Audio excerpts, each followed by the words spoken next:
Hello everyone. आज का हमारा टॉपिक है एसेंशियल कमोडिटी एक्ट यानी आवश्यक वस्तु अधिनियम 1955। आइए सबसे पहले जानते हैं यह अधिनियम कहता क्या है। इस अधिनियम के अंतर्गत केंद्र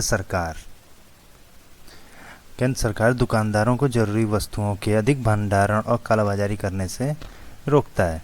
अभी हाल में 14 मार्च 2020 को केंद्र सरकार ने एक अधिसूचना जारी करके मास्क और सैनिटाइजर को आवश्यक वस्तु की श्रेणी में डाला है, जिससे इसकी कालाबाजारी और खुदरा मूल्य में अधिक दाम लेने पर रोक लग सके। जैसा कि आप सब जानते हैं, कोविड-19 से लड़ने के लिए हर व्यक्ति जरूरी उपाय कर रहा है, जिसमें सबसे ज़रूरी मास्क और हैंड सैनिटाइजर को माना गया है। लेकिन देश के हर कोने से ऐसी खबरें आ रही थी कि खुदरा मूल्य का दाम बहुत ज़्यादा दुकानदार ले रहे थे। इसी दिशा में कार्य करते हुए केंद्र ने 14 मार्च 2020 की अधिसूचना को जारी किया और यह अधिसूचना 30 जून 2020 तक प्रभावी रहेगी। इसके बाद है केंद्र और राज्य के पास क्या क्या ताकतें होती हैं। केंद्र सरकार के पास यह अधिकार होता है कि वो राज्य को स्टॉक लिमिट तय करने और जमाखोरों पर नकेल कसने के लिए कहे, जिससे आम लोगों को आपूर्ति मिलती रहे और दाम भी MRP यानी मैक्सिमम रिटेल प्राइस पर उपलब्ध रहे। केंद्र सरकार किसी वस्तु की जमा करने की अधिकतम सीमा को तय करती है, जिसे हम स्टॉक होल्डिंग कहते हैं। राज्य उसके मुताबिक कोई खास सीमा तय कर सकती है केंद्र के अनुसार। अगर केंद्र और राज्य में किसी तरह का कोई विवाद होता है तो केंद्र के बनाए नियम प्रभावी होंगे। अब आवश्यक वस्तु अधिनियम के उद्देश्य क्या थे।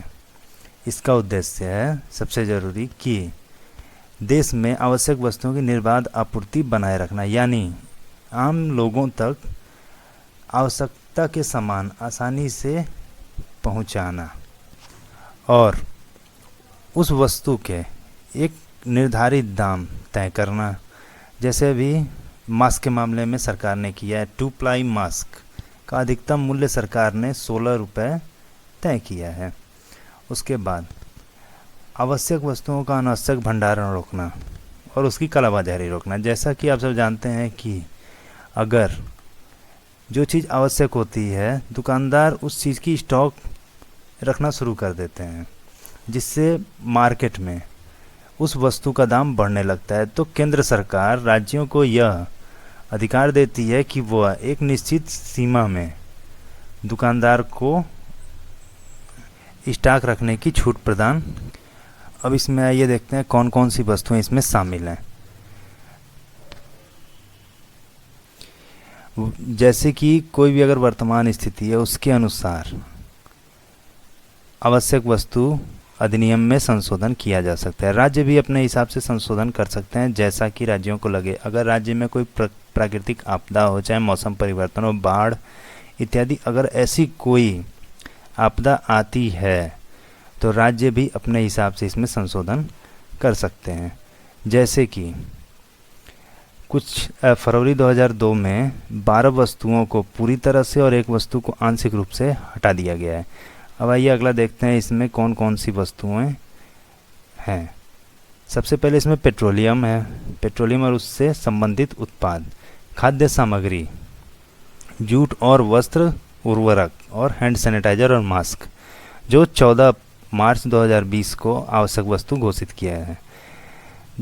इसमें केंद्र सरकार आवश्यकता पड़ने पर किसी वस्तु को शामिल कर सकती है और अगर स्थिति में सुधार हो जाए तो वह उस वस्तु को उस सूची से हटा भी सकती है। अब इसमें आवश्यक वस्तु अधिनियम में अगर स्टॉक होल्डिंग कोई दुकानदार रखता है तो उसमें सज़ा का प्रावधान क्या है। राज्य और केंद्र सरकार आवश्यक वस्तु अधिनियम में लगभग उल्लंघन करने पर 7 वर्ष की सज़ा का प्रावधान और जुर्माना दोनों हो सकता है। अब सबसे ज़रूरी, अगर कहीं अधिक मूल्य वसूला जाए तो आप दिए गए हेल्पलाइन नंबर पर शिकायत कर सकते हैं और इस मेल पर भी मेल कर सकते हैं।